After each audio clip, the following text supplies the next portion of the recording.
palavra de Deus diz que nós temos a mente de Cristo. Você sabe o que isso significa? Tenho visto muitas aplicações equivocadas dessa declaração. No entanto, não podemos negar que é uma realidade à nossa disposição. Nos próximos minutos, eu quero conversar com você a respeito disso. Fique comigo.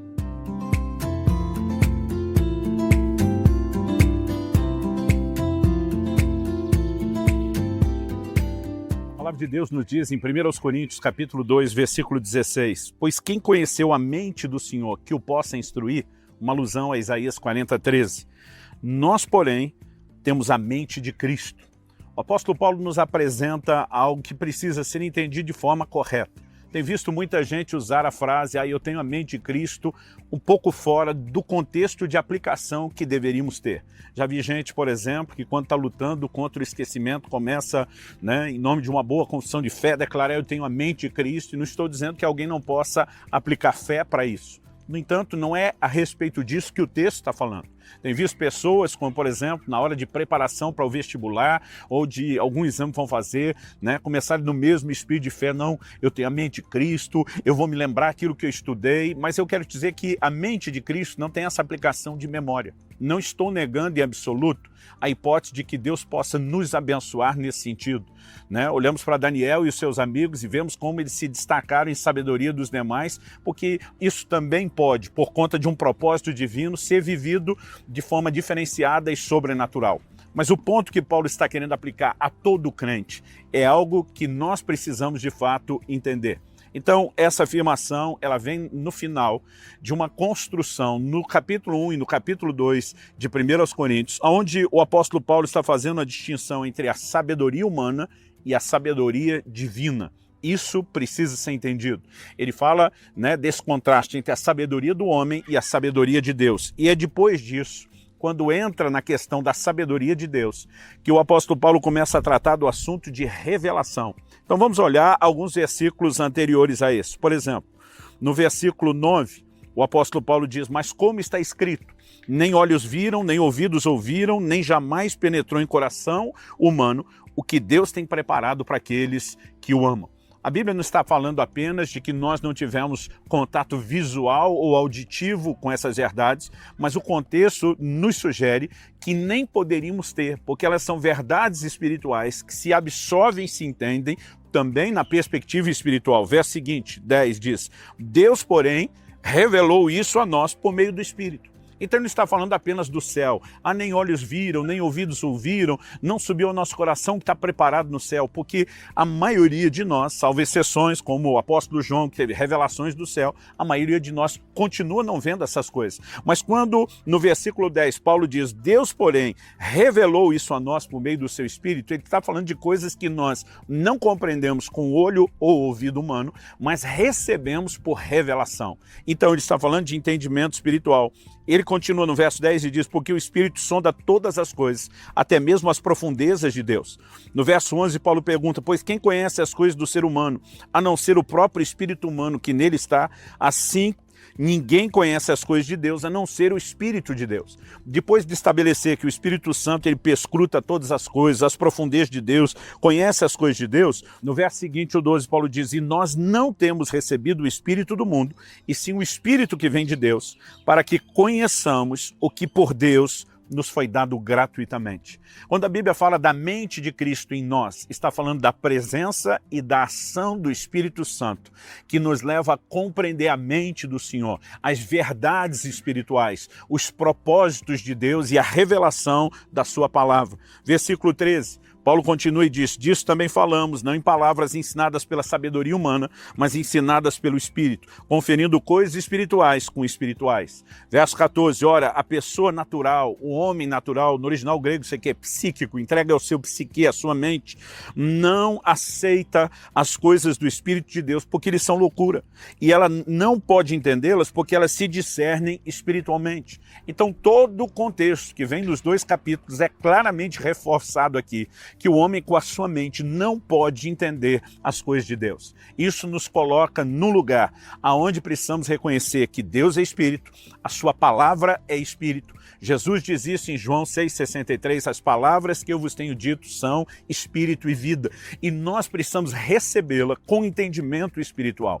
É por isso que precisamos do Espírito Santo, chamado por Jesus de o Espírito da verdade. Ele não tem um papel apenas em nos preparar em arrependimento para a conversão, em trabalhar apenas na hora do novo nascimento, mas depois de nascermos de novo, esse Espírito Santo passa a residir em nós com um propósito. Ele não veio habitar em mim ou em você porque precisava de um lugar para morar sem pagar aluguel. Ele vem com um propósito. Ele vem para nos ajudar, entre outras coisas, a compreender a palavra de Deus e as coisas de Deus. Ter a mente de Cristo em nós é, na verdade, ter a pessoa, a presença do Espírito Santo e também a sua ação, que nos leva a crescer na compreensão e no discernimento de verdades espirituais.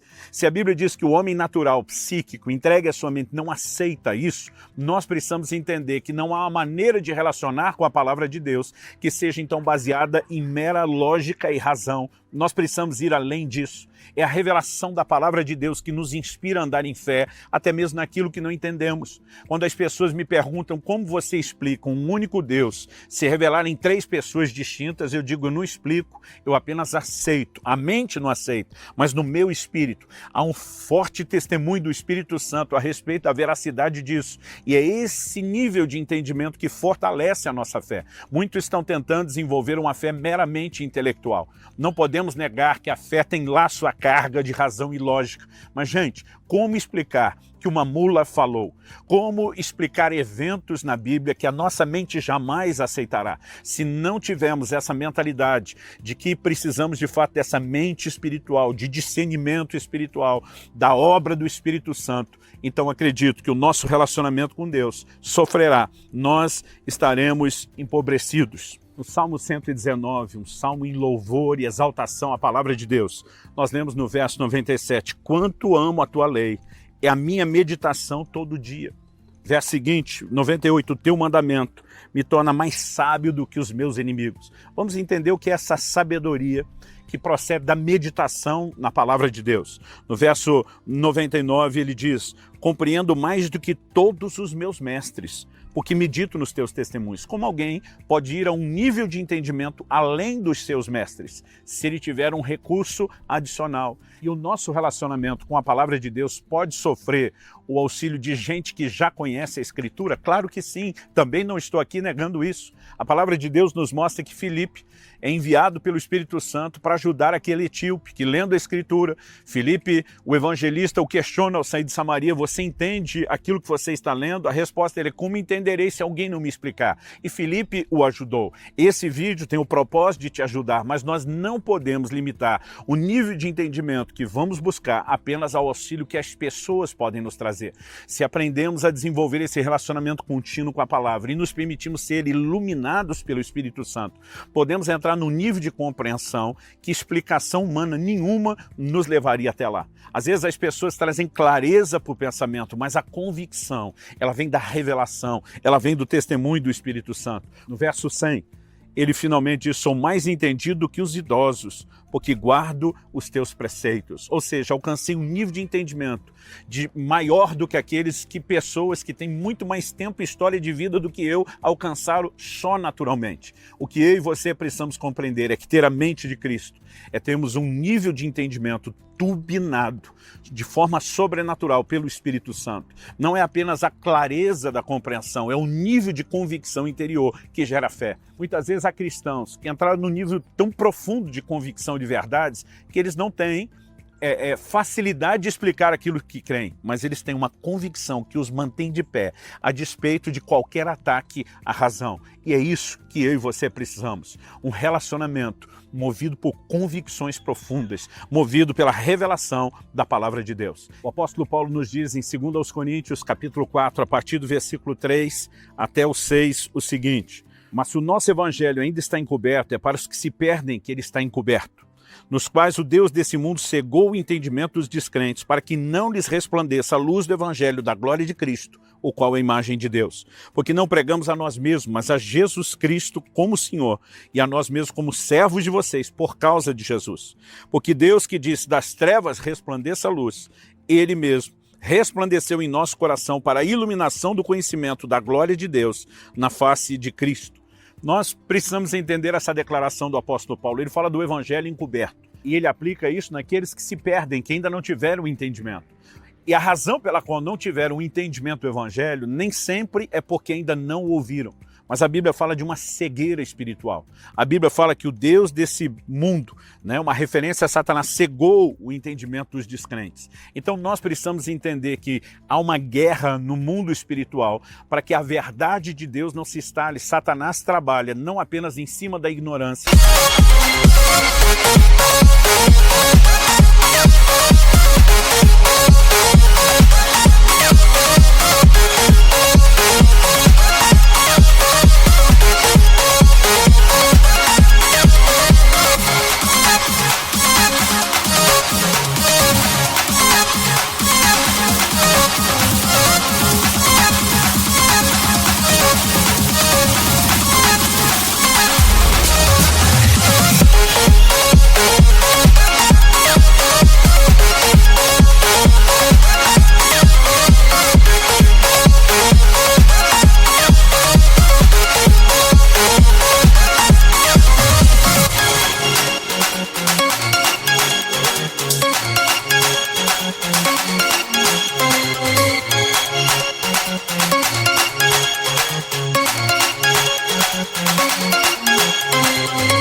Mas tentando trazer cegueira na vida das pessoas. Em contraponto, se o diabo trabalha na operação do engano, o Espírito Santo, chamado de o Espírito da Verdade, trabalha na promoção da verdade. E é ele que traz esse resplandecer, essa revelação.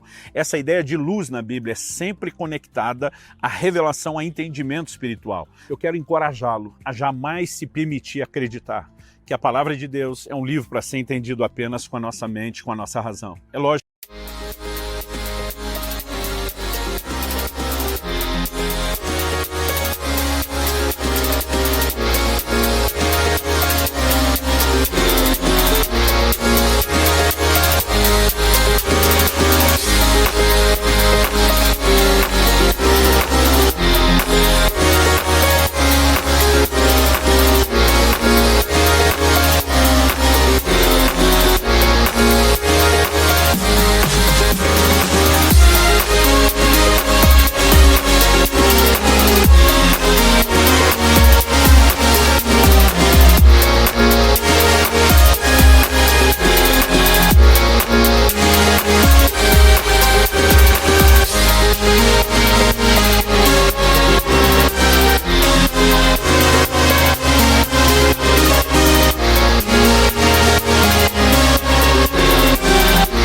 que a Bíblia diz que devemos nos encher da palavra e ela deve habitar ricamente em nós, e a leitura é um processo natural. Mas nós devemos tirar tempo antes, às vezes durante, depois da leitura, buscando compreensão espiritual. Revelação não é Deus comunicar coisas que não estão na Bíblia. Ele nos levar a entender aquilo que nas Escrituras muitas vezes não compreendemos. A palavra de Deus diz que enquanto Jesus conversava com os discípulos do caminho de Emaús, ele lhes abriu o entendimento para que eles compreendessem as Escrituras. Essa abertura do entendimento, da limitação humana, para uma percepção espiritual, é o que nós estamos falando. Isso é a mente de Cristo em nós. Então não vamos apenas tê-la sem deixar que ela se manifeste, opere ou seja eficaz em nós. Vamos viver o entendimento espiritual. Vamos dar lugar ao Espírito Santo para fortalecer em níveis que nós não conseguimos nem compreender e nem explicar a convicção da verdade de Deus nas nossas vidas. Assim teremos uma fé firme e dessa forma viveremos o Evangelho para a glória de Deus de forma completa.